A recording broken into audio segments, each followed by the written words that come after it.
오늘 이 시간 하나님께서 우리에게 주시는 말씀은 마태복음 28장 18절에서 20절까지 말씀입니다. 마태복음 28장 18절에서 20절까지 함께 해보겠습니다.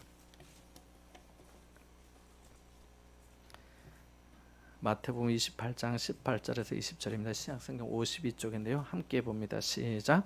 예수께서 나와 말씀하여 이르시되 하늘과 땅의 모든 권세를 내게 주셨으니 그러므로 너희는 가서 모든 민족을 제자로 삼아 아버지와 아들과 성령의 이름으로 세례를 베풀고 내가 너희에게 분부한 모든 것을 가르쳐 지키게 하라. 볼지어다 내가 세상 끝날까지 너희와 항상 함께 있으리라 하시니라. 아멘. 18세기 유럽의 한 섬의 등대에 등대지기가 있었습니다. 어느 날 불쌍한 옷차림의 할머니가 배가 고프다고 하면서 등대에 사용하는 그 기름 조금만 주면은 그것을 팔아서 끼니를 때울 수 있겠다고 했습니다. 그를 불쌍하게 여긴 등대지기는 그에게 기름을 조금 주었습니다. 얼마 후에 초등학교 동창생이 찾아와서 차에 기름이 다 떨어져 급하게 생겼으니 기름을 조금만 달라고 또 부탁하기에 또 그에게도 기름을 조금 주었습니다. 며칠 뒤에는 아내가 와서는 아들 학비를 못 냈다고 해서 기름을 팔아 아들 학비를 해결했습니다. 그러던 어느 날 밤 폭풍과 비가 거세게 몰아쳤습니다. 다음날 아침 섬에 무서운 소식이 들렸습니다. 어젯밤 섬 인근 바다에서 큰 배 한 척이 침몰해서 많은 사람들이 목숨을 잃었다는 것입니다. 배가 바다에서 표류하는 동안에 등대가 꺼져 있었기 때문입니다. 동정심보다 더 중요한 등대의 사명이 있습니다. 그 사명은 어두운 바다에 빛을 비추는 것이지요. 이 등대가 불이 꺼지고 사명을 감당하지 못한다면 그 등대의 존재 이유가 없습니다. 또 비슷한 이야기인데요. 자주 배가 파손하는 해안이 있었습니다. 그런 것들이 더러 있잖아요. 그래서 난파당한 사람들의 생명을 구조하기 위해서 작은 인명 구조소가 세워졌습니다. 운막처럼 보잘것없는 집과 작은 배 한 척뿐이었지만 그 몇 사람의 헌신적인 일꾼들이 불철주야로 바다를 살피면서 난민 구호에 전력하였습니다. 숱한 사람들이 이 작은 인명 구조소에 의해 구출이 되었고 이 집은 점점 유명하게 되었습니다. 그들을 통해 구출받은 사람들과 또 이 일에 호감을 가진 사람들이 인명 구조소와 관계를 맺고 싶어 했고 그들의 선한 일에 물질로 후원하기 시작했습니다.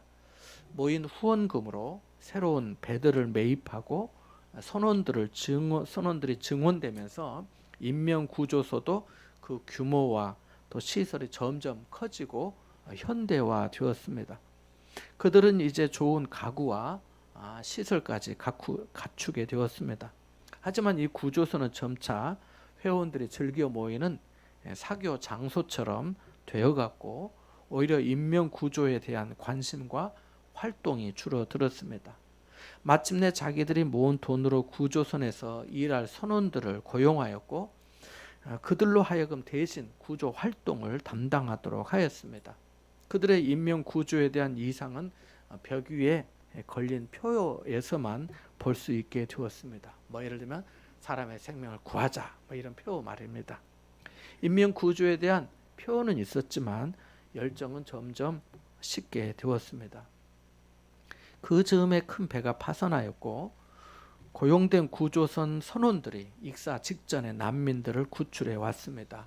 누추하고 병든 사람들도 있었고 흑인과 동양 사람들도 섞여 있었습니다. 아름답게 장식된 인명 구조소가 3시간에 이들로 말미암아 더러워지고 소란해졌습니다. 그러자 구조소 사람들은 불쾌해졌고 새로운 대책 마련에 나섰습니다. 거기에 관리위원회가 모여서 구조된 난민들이 구조소에 들어가기 전에 밖에 있는 간이 샤워실을 만들어서 거기서 먼저 깨끗하게 씻은 후에 들어올 수 있도록 규정을 만들었습니다. 그 다음날 구조소 회원들 간에 의견 마찰이 노골화되었습니다. 대부분의 회원들은 더 이상 구조 활동을 반대하였고 자기들의 사교 클럽으로 그 건물과 시설을 사용하기를 원했습니다. 몇 사람이 그 건물이 원래 인명 구조소였다고 주장했지만 투표 결과 그들의 의견은 관철되지 못하였습니다. 지금도 그 해안에는 사교장으로 변한 인명 구조소만이 있을 뿐 난파선에 사람들이 구조되지 못한 채 죽어가고 있습니다. 이 이야기는 데오도르 데베레라고 하는 사람의 풍자적인 이야기입니다. 그런데 오늘날 교회가 선교와 전도를 잃어버리면 얼마나 비극이 될 수 있는가를 지적하는 경고의 이야기이기도 합니다. 교회는 본래부터 전도와 선교를 떼어놓고 생각할 수가 없지요. 교회가 전도와 선교 없이 존재할 때 결국 그 교회는 인간의 모임으로 전락하여 영혼을 구원하는 방주가 될 수 없게 되겠지요. 본문은 예수 그리스도께서 지상에 계실 때 모인 제자들에게 주신 마지막 명령입니다. 임종을 앞둔 사람은 유언을 남기곤 하지요. 유언은 진심으로 받아들입니다. 가족들이 말이죠. 그 때에 마지막에 농담을 하거나 허튼 소리 하는 사람은 없으니까요. 유서를 중요하게 생각하는 것도 그 사람이 죽으면서까지 남긴 글이기 때문 아닙니까? 그래서 본문을 예수님의 지상 명령이라고도 말합니다. 지극히 높은 명령, 가장 우선적인 명령, 반드시 따라야 할 명령이라는 거지요. 이 말씀과 더불어서 사도행전 1장 8절 말씀도 마찬가지입니다. 거기 어떻게 말씀합니까? 오직 성령이 너희에게 임하시면 너희가 권능을 받고 예루살렘과 온 유대와 사마리아와 땅끝까지 이르러 내 증인이 되리라고 하셨습니다. 주님께서 제자들에게 주신 그 마지막 외침, 최우선적인 명령은 무엇입니까? 본문 19절 20절에 4개의 동사가 나오는데요. 우리 19절 20절 말씀을 다시 한번 읽어보겠습니다. 같이 봅니다. 시작. 그러므로 너희는 가서 모든 민족을 제자로 삼아 아버지와 아들과 성령의 이름으로 세례를 베풀고 내가 너희에게 분부한 모든 것을 가르쳐 지키게 하라. 볼지어다 내가 세상 끝날까지 너희와 항상 함께 있으리라 하시니라. 아멘. 여기에 4개 동사가 보이는데요. 19절에 보면 가서 또 제자를 삼아 세례를 주고라고 하는 단어가 있고 20절에는 가르쳐 지키게 하라라고 하는 그런 말씀이 있습니다. 근데 이 말씀을 그 성경에 쓰인 그 원문 헬라어로 쓰였다고 하죠. 그 원문을 살펴보면 사실 동사는 한 가지이고 나머지 3개는 이 한 개의 동사에 연결된 분사형입니다. 그 한 가지 동사가 바로 주님께서 그토록 우리가 이루시기를 원하시는 지상 명령입니다. 그것은 바로 모든 민족을 제자로 삼으라. 이 제자 삼으라고 하는 단어입니다. 이 제자 삼으라는 단어는 강력한 명령형입니다. 해도 되고 안 해도 그만인 것이 아니라 반드시 해야만 하는 것을 의미합니다. 그러면 나머지 3가지는 어떻게 쓰였을까요? 이것이 제사 잡는 방법이라고 할 수 있습니다. 제사 잡는 방법이 3가지로 여기에 우리가 배울 수 있는데 가서 또는 세례를 주고 또 가르치라는 것입니다. 먼저 가라고 말씀합니다. 가야 합니다. 예수 그리스도께서 우리를 오라고 부르신 것은 가게 하기 위해서입니다.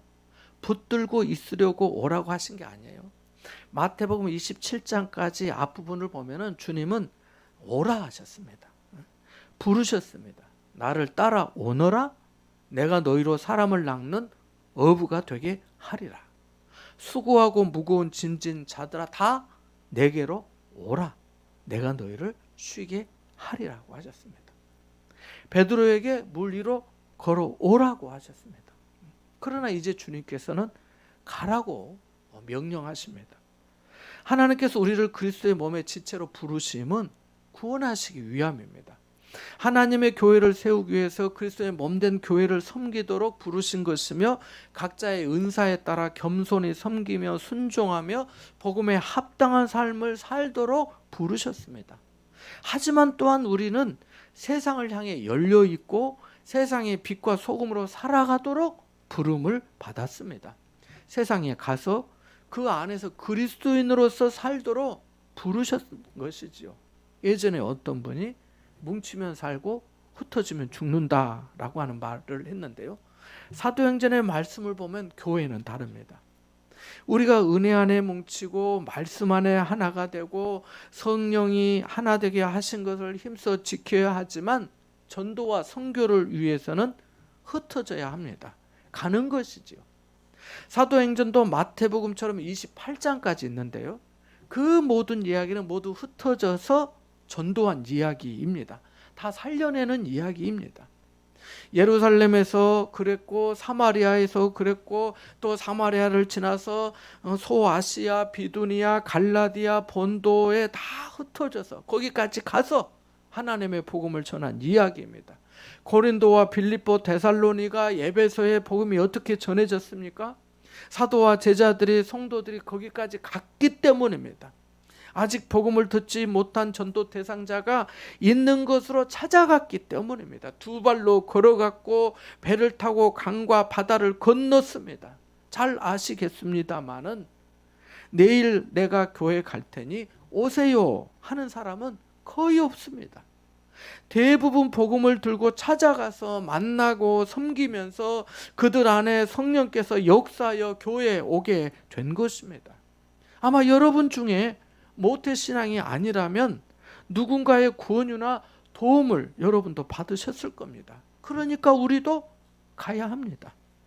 지난 15일 밤 다니엘 기도회 시간에 남아프리카 그 콩고와 탄자니아 사이에 있는 이 작은 나라 부룬디라고 하는 이 아프리카에서 선교 사역을 하시는 선교사로 사역하시는 이재훈 선교사님이 강사로 나오셔서 간증해 주셨습니다. 이 선교사님은 어려서부터 선교사가 되기로 자기 결심을 하였고 고려대학교하고 연세대에서 의학 공부를 한 아주 유능한 외과 의사였습니다. 그런데 의사라면 우리나라에서 뭐 사회적인 어떤 명예나 또 어떤 지위나 뭐 대우가 얼마나 좋습니까? 뭐 맞는지 모르지만 어떤 사람은 뭐 의사가 뭐 1년에 연봉이 1억 된다고 하는 사람도 있으니까요. 아마 더 될 수도 4억인가? 아무튼 그렇대요.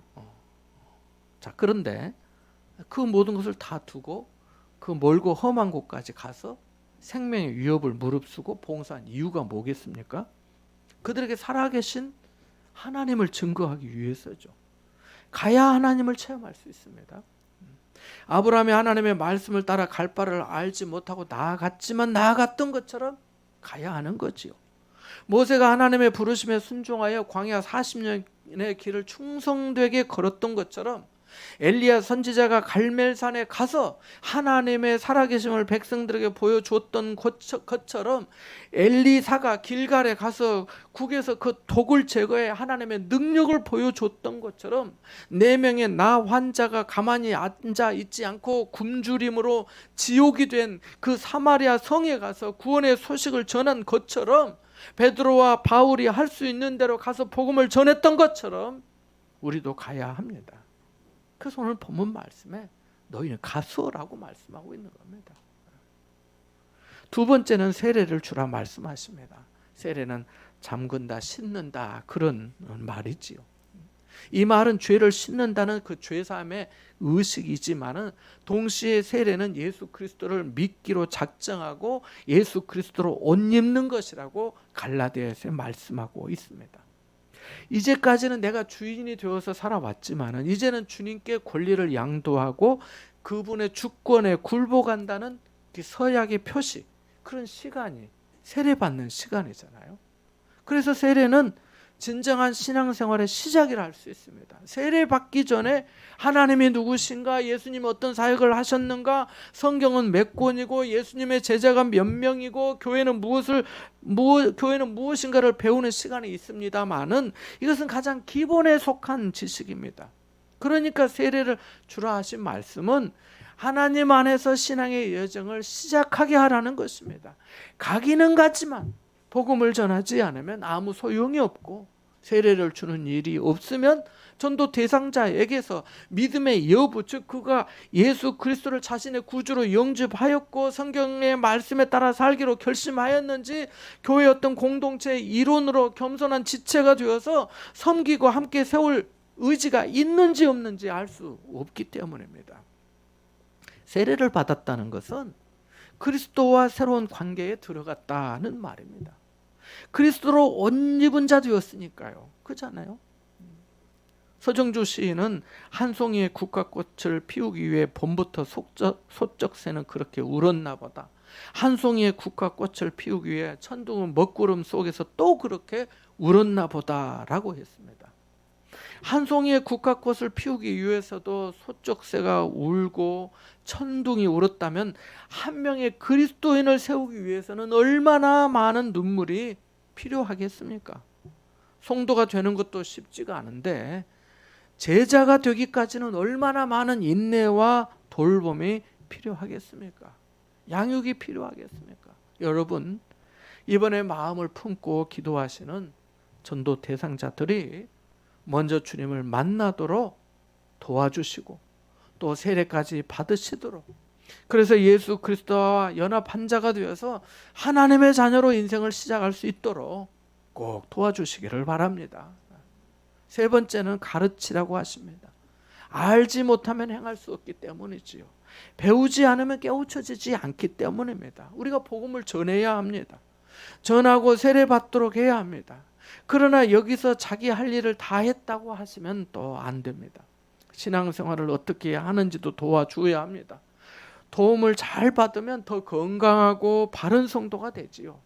세례를 받으면 영적으로 거듭난 갓난아이와 같습니다. 갓난아이에게는 젖이 필요합니다. 돌봄의 단계이지요. 그런데 언제까지나 젖만 받아먹게 해서는 안 되잖아요. 나이가 들면 걸음마도 배우고 스스로 수저를 들고 밥도 먹을 줄 알아야 하고 대소변도 스스로 가릴 줄 알아야 합니다. 가르쳐야 하는데 교육의 범위가 있습니다. 20절에 보면 내가 너에게 분부한 모든 것을 가르쳐 지키게 하라고 말씀하십니다. 내 생각이나 경험이 아니라 주님께서 분부한 것을 가르쳐야 합니다. 어떤 것만 가르치고 어떤 것은 건너뛰면 안 된다는 거지요. 공부도 그런 것처럼 신앙 공부도 마찬가지입니다. 그래야 하나님께서 기뻐하시는 성도가 될 수 있고 그리스도의 참 제자가 될 수 있기 때문입니다. 신약 성경에 보면은 그리스도인이라고 하는 이 5글자의 단어가 7번 나옵니다. 7번. 그리스도인이라 일컬음을 받았더라 뭐 하면서 말입니다. 그리스도인이라는 말. 그런데 제자란 말은 무려 334번이나 나옵니다. 엄청나게 많이 나오죠.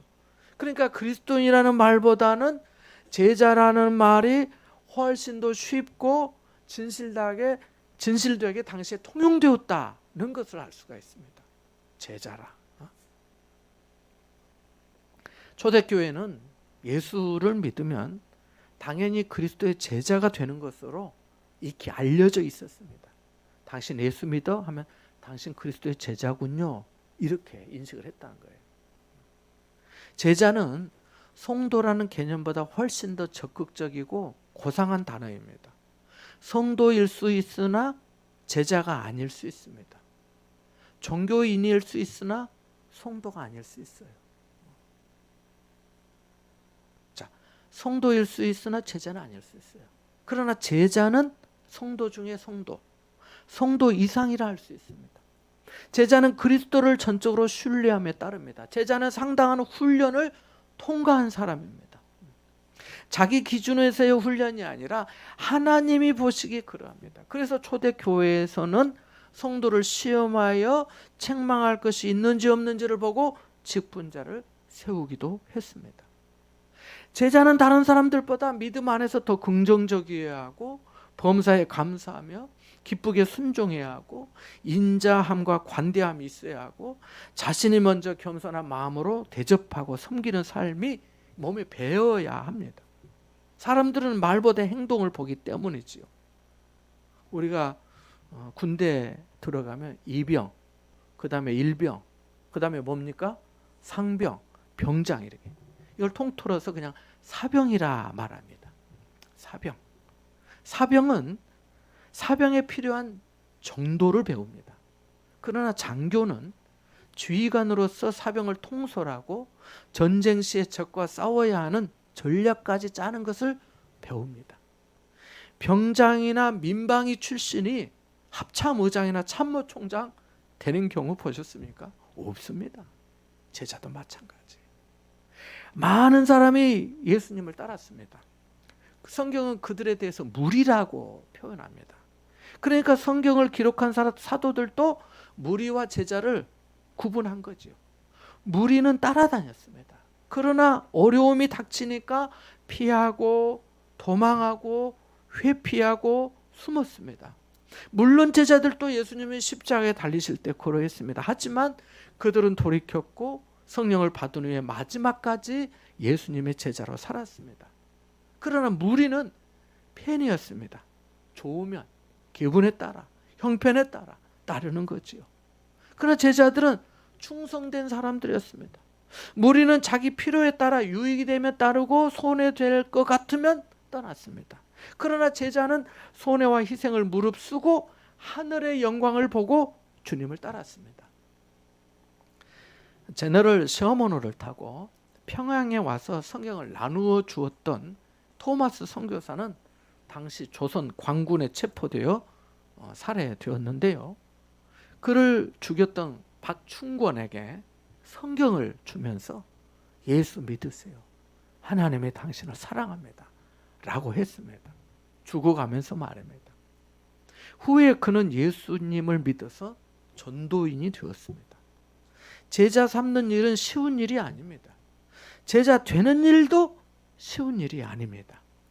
양쪽 모두 많은 환난과 시험을 겪기 때문에 중도에 낙오되는 사람도 많습니다. 니카라과의 격언 중에 열매 맺는 나무가 돌을 맞는다는 말이 있습니다. 열매가 있으면 사람들이 그 열매를 따기 위해서 돌을 던진다는 겁니다. 그리스도인이 매를 맞는다는 것은 곧 열매가 있다는 말이기도 하죠. 열매가 없으면 쳐다보지도 않아요. 어떤 사람이 핍박을 받느냐? 교회 다니는 동 마는 동 하는 사람 핍박을 안 받아요. 박해가 없어. 믿음이 봐도 시원찮고 하찮거든. 근데 어느 날부터 교회를 다니면서 하나님의 은혜를 받았다고, 하나님이 살아계신다고, 하나님이 나를 구원해 주셨다고, 내가 하나님 앞에 얼마나 큰 죄인인지 모른다고, 나는 아무것도 한 게 없다면서, 모든 것이 하나님 은혜라고 하면서 뭐 그렇게 교회를 다니고 봉사하고 하니까 이제 그때부터 이게 좀 태클이 들어가야 되겠구나 하면서 핍박이 시작되고 박해도 받아요. 그 성경이 그렇잖아요. 무릇 그리스도를 경건하게 섬기려고 하는 자는 박해를 받느니라 라고 말합니다. 그리스도인도 마찬가지예요. 열매가 있으면 목표물이 될 수 있어요. 그러나 그 열매가 생명이라면, 다른 사람을 살리는 능력의 삶이라면 가치 있는 삶이라 할 수 있지 않겠습니까? 여러분, 우리는 열매 맺는 삶을 살아야 합니다. 5달란트, 2달란트 남긴 종들처럼 남기는 인생이 되어야 합니다. 주인의 즐거움에 참여하는 축복을 받아야 합니다. 우리가 성령 안에서 기쁘고 즐거운 이유는 언제였던가죠? 언제였지요? 언제가 그렇지요? 복음 안에서 서로를 발견할 때 아닙니까? 복음의 능력이 우리 안에서 경험이 되고 성령의 역사가 선한 능력으로 우리를 감싸할 때, 우리가 그 은혜 안에 머물 때, 야, 이게 하나님의 은혜구나 하면서 기쁘고 감사하고 막 춤춰지는 거 아닌가요? 지난 주간 저는 2번째 전도 대상자 부부를 만났습니다. 이번에는 편지 4장을 써서 전도지와 함께 건넸습니다. 오랜만에 만나서 저녁 먹으며 이야기를 나누는데 그 시간이 감사하고 좋았습니다. 하나님이 도와주신 거죠. 저는 그렇게 믿어졌어요. 그리고 또 한 분에게 편지를 써서 전달했습니다. 이번에는 6장을 썼습니다. 편지 6장은요 거의 설교 한 편 분량입니다. 이분에게는 제가 늘 빚진 마음이었어요. 지금도 마찬가지고. 그분이 교회를 준비할 때 중요한 부분의 일을 봉사해 주셨기 때문입니다. 믿는 분이라면 제가 더 자주 자연스럽게 만나서 하나님께서 우리 교회에 허락해 주신 은혜, 또 우리 성도님들, 우리 안에, 우리 삶에 역사하신 은혜를 나눌 기회가 많았겠지만은 아직 믿음이 없어서 만나기가 쉽지 않았거든요. 세상적으로 보면은 모든 것이 풍족하여서 제가 무엇을 해드리기도 어려웠습니다. 그렇지만 말씀드린 대로 항상 제 마음에 빚진 마음이 있었습니다. 하나님이 제 마음에 그런 마음을 주셨고 저는 편지로 복음을 전하고 그분을 위해 기도하는 것이 내가 그분에게 해드릴 수 있는 가장 큰 하나님의 선물이라 생각이 되었습니다. 그분을 위해서 생각하고 기도하는데 왠지 모르게 이번 기회를 놓치면 안 될 것 같은 그 약간의 조급한 마음까지 들었습니다. 그래서 하나님께서 그를 구원해 주시고 그에게 역사해 주시기를, 성령께서 역사해 주시기를 기도하면서 편지를 쓰기 시작했습니다. 몇 번을 쓰고 지우면서 고쳤는지 모릅니다.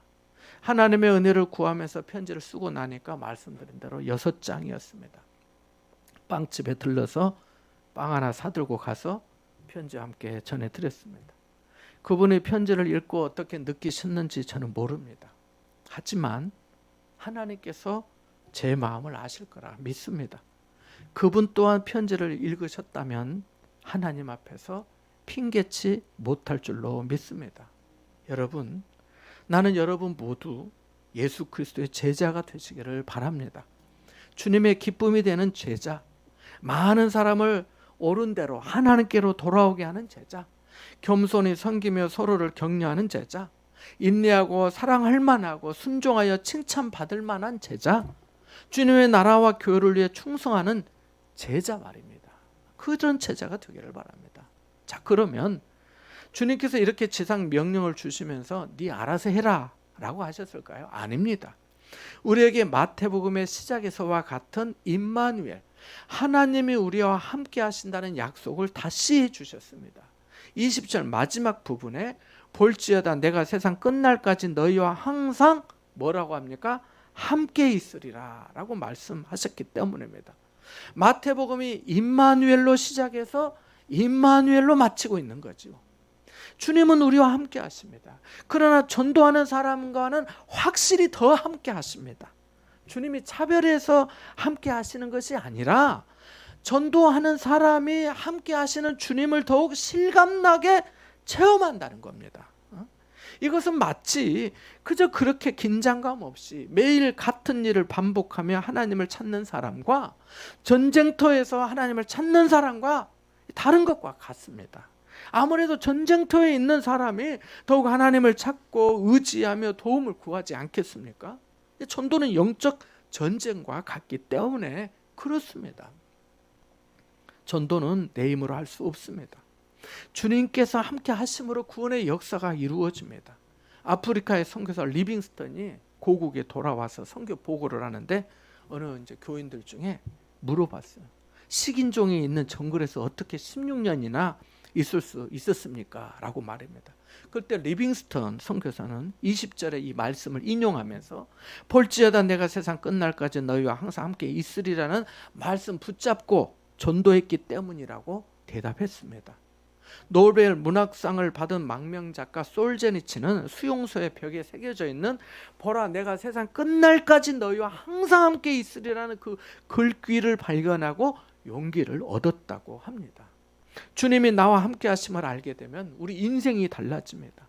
불안과 두려움이 떠납니다. 주님이 나의 힘이 되시고 나의 산성이 되시고 나의 도움이 되시기 때문입니다.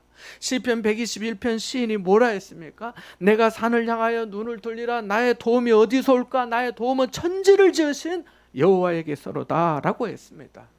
지금까지 저는 하나님의 크신 은혜를 받았고 그 은혜로 살아왔습니다. 목회도 마찬가지입니다. 살아오면서 많은 약속들을 들었습니다. 초창기에 어떤 분은 교회에서 예배드리면 막 울면서 원자력 병원 가니까 그 아이들은 내가 목사님 나중에 병원만한 교회 지어드릴게요 하는. 그래 고맙다. 내가 그래서 고맙다. 이런저런 약속들 말입니다. 들었습니다. 물론 저도 누군가에게 약속한 것들이 있습니다. 그런데 때로 그 약속은 지켜지지 못했습니다. 마음이 없었다기보다 약속을 이행할 능력과 형편이 안 되었기 때문입니다. 이것이 인간의 한계입니다. 우리의 연약함이지요. 그러나 우리 하나님은 전능하신 분이십니다. 인생이 아니시니 후회가 없으시고 하신 말씀을 실행하시는 분이십니다. 사도행전을 보면 우리 주님께서 사도들과 제자들과 함께 하신 이야기가 나옵니다. 얼마나 놀랍고 얼마나 감사하고 얼마나 찬송을 하게 하는지 모릅니다. 지극히 높은 곳에서는 하나님께 영광이 되고 땅에서는 기뻐하심을 입은 사람들 중에 평화가 임하는 것을 보게 됩니다. 사랑하는 여러분, 주님께서 하늘과 땅의 권세를 받으시고 우리에게 전도와 선교의 명령을 주셨습니다. 전도할 때 주님이 우리를 고아와 같이 버려두지 않으시고 함께 하십니다. 세상 끝날까지 함께 하시겠다고 약속하셨습니다.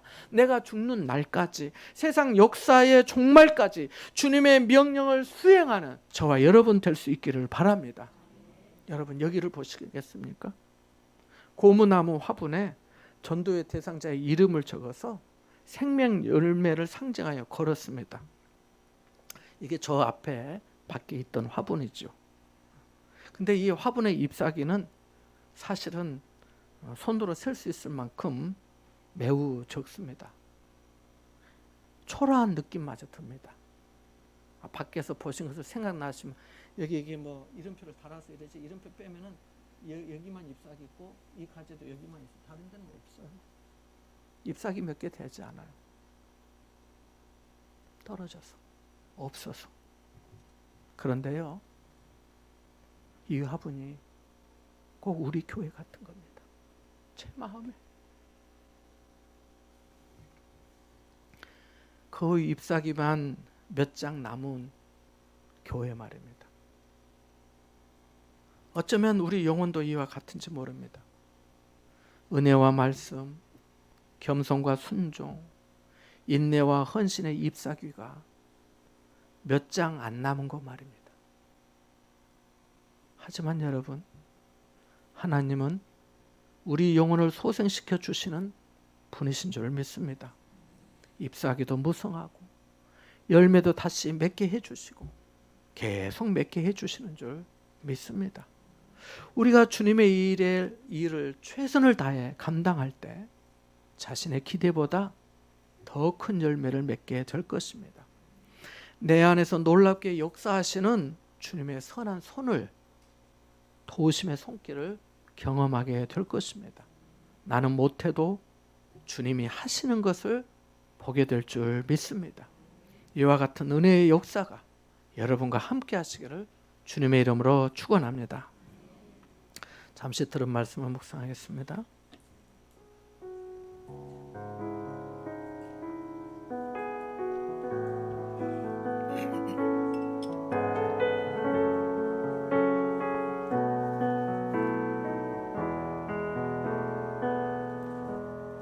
하나님 아버지, 주님을 더욱 사랑하게 하옵소서. 가서 모든 민족을 제자 삼으라는 주님의 명령에 순종하게 하옵소서.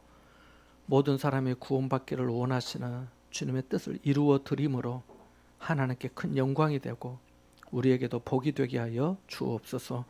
예수님의 이름으로 기도합나이다. 아멘.